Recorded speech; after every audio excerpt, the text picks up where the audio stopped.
तो साहब पूछते हैं कि जो गोरा है वो ब्राह्मण का अंश है, और जो गोरा है अशूद्र है वो ब्राह्मण का अंश है, और यदि ब्राह्मण काला है तो वो किसका अंश है?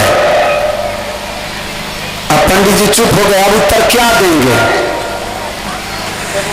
तो साहब कहते हैं कि फिर तो भाई वही गड़बड़ फैल गया, जितने भी इधर शूद्र में गोरा हुआ वो ब्राह्मण का अंश हुआ, और जितने भी काला ब्राह्मण है वो सब शूद्र का अंश हो गया। अब बताओ जाति का विभाजन किस आधार पर करोगे? तो ब्राह्मण क्षत्रिय वैश्य शूद्र का विभाजन कैसे करोगे? इसलिए साहब कहते हैं तैया हम तुम एके लोहू, एके प्राण व्यापे महू, एके जनी जना संसारा, कौन ज्ञान तो भय आया? अरे पंडितों, कौन ज्ञान है तुम्हें जिससे इस समाज के विभाजन करना चाहते हो? थोड़ा सोचो।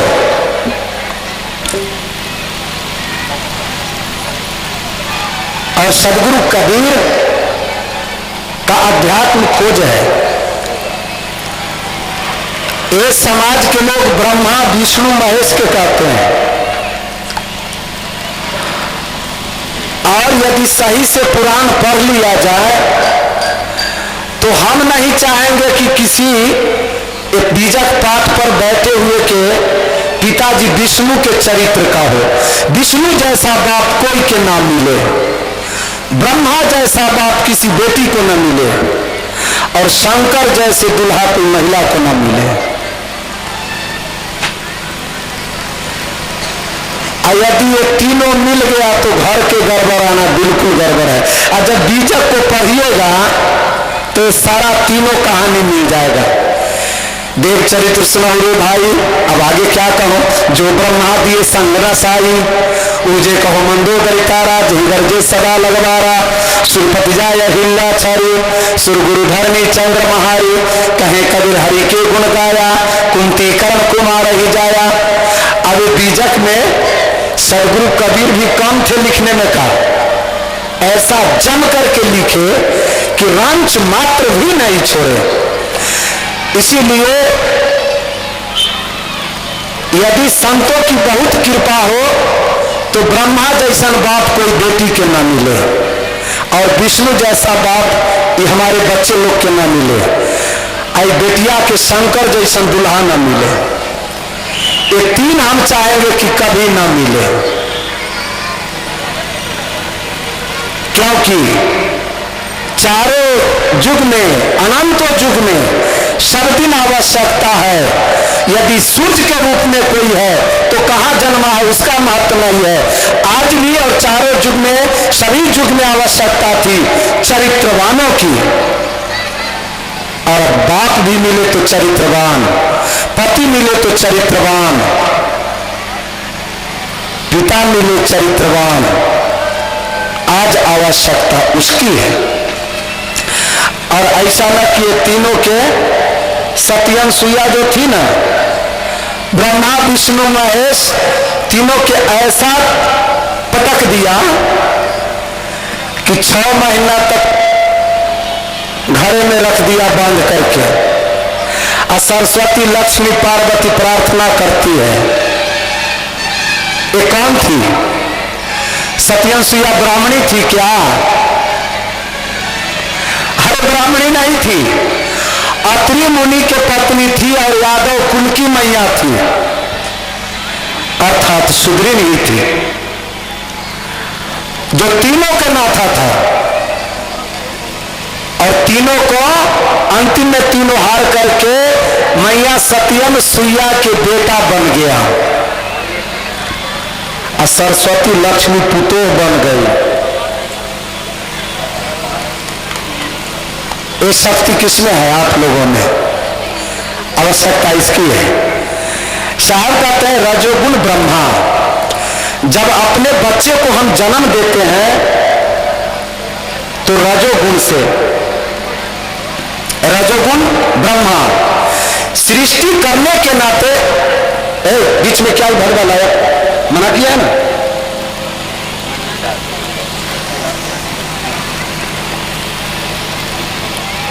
यह एक मौलिकता पर हम चर्चा कर रहे हैं बच्चों, याद रखना।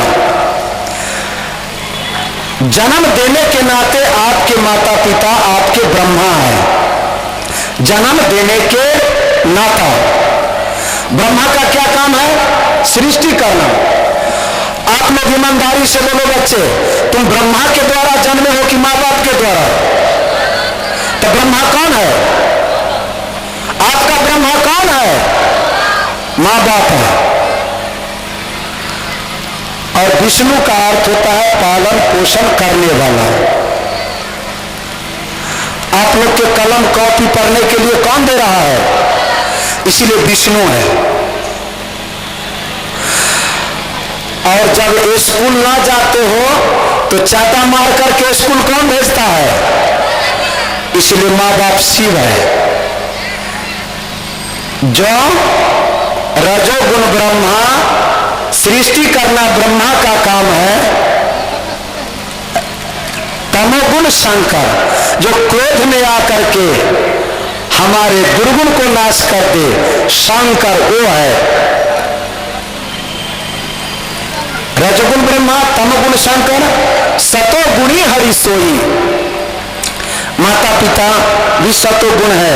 बच्चे को मार देते हैं और गोद में लेकर के बेटा खा ला पी ला,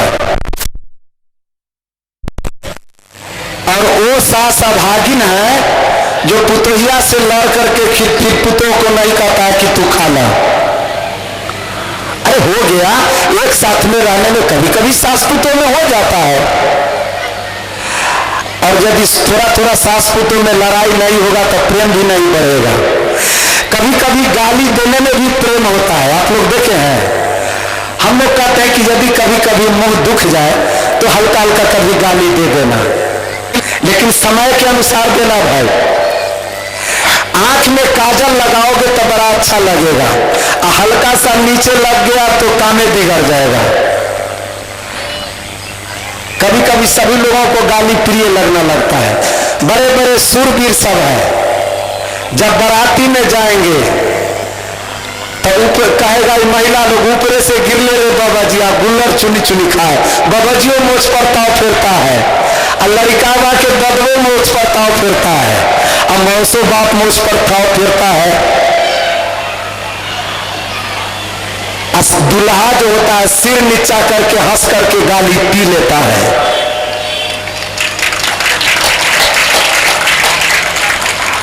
तब ऐसी यदि कभी कभी स्थिति हो तब तो अच्छा है। देव मुझे को शांति दे,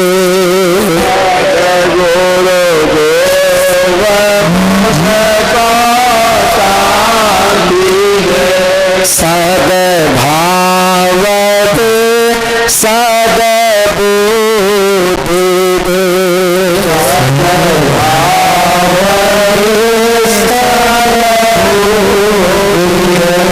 परस परिक सहयोग दे, परस परिक सहयोग मामा हृदय के परिशोध दे, मामा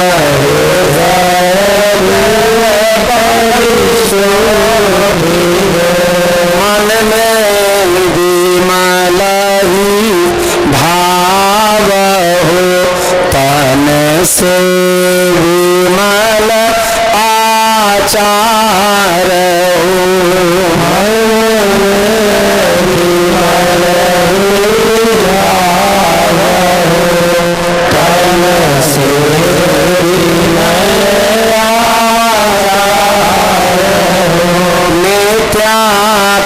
सुनता रहित वाणी, भक्ति भाव प्रचार हो।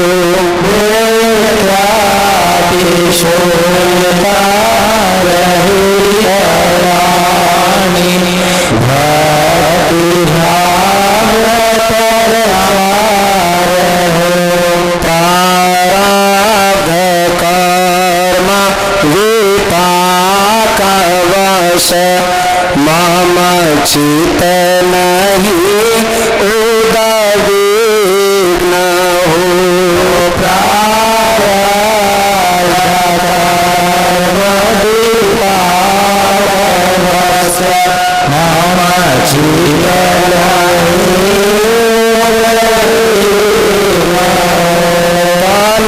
स्वस्थ हो मन स्वस्थ हो निज साधना मेरा विघ्न हो। तन स्वस्थ हो मन स्वस्थ हो निज साधना मेरा शांत का दर्शन सदाई भक्ति भाव भरे शांत का दर्शन सदाई भक्ति भाव भरे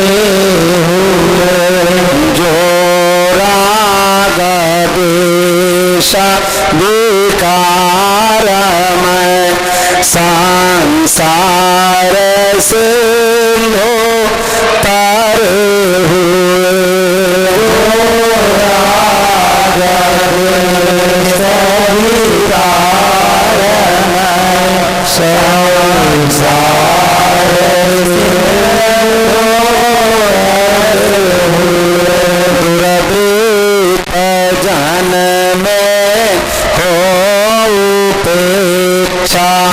दीन जन में करुणता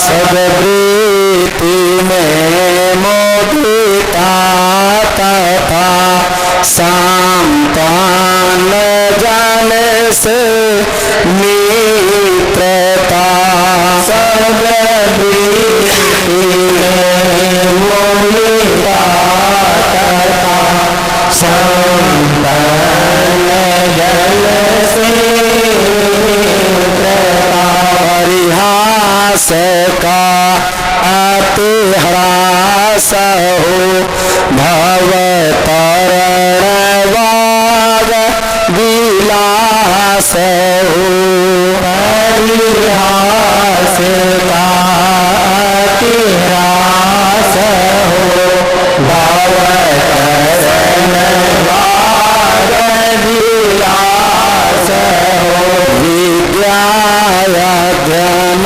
हुलास हो मन वशीकरण अभ्यास हो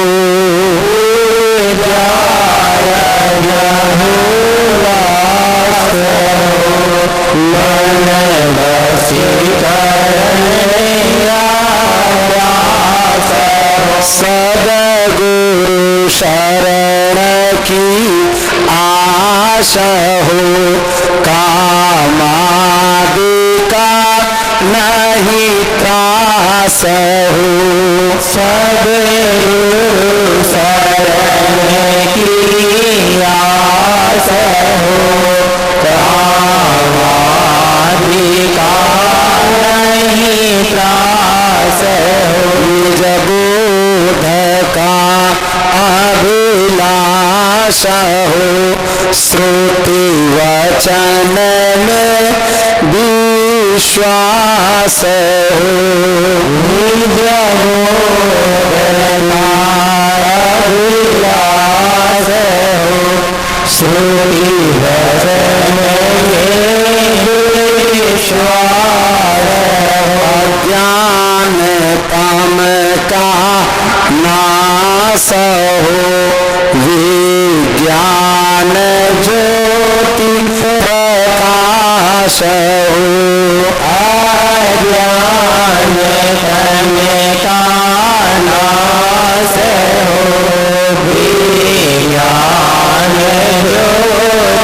प्रकाश हो।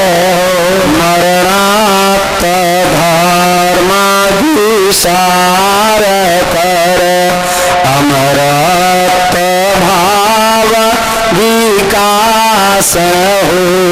मरणात धर्म विसार कर अमरत भाव विकास हो। मेरे वचन से आरु कर्म से नहीं प्राणियों को कलेश हो।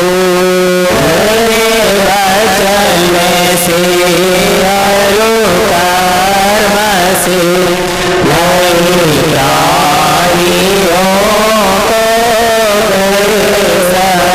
शब्दादि विषयों में सदा आसक्ति काल रही लेश हो। सर्वादि विषयों में सदा आसक्ति का नहीं लेश हो। संतत सुख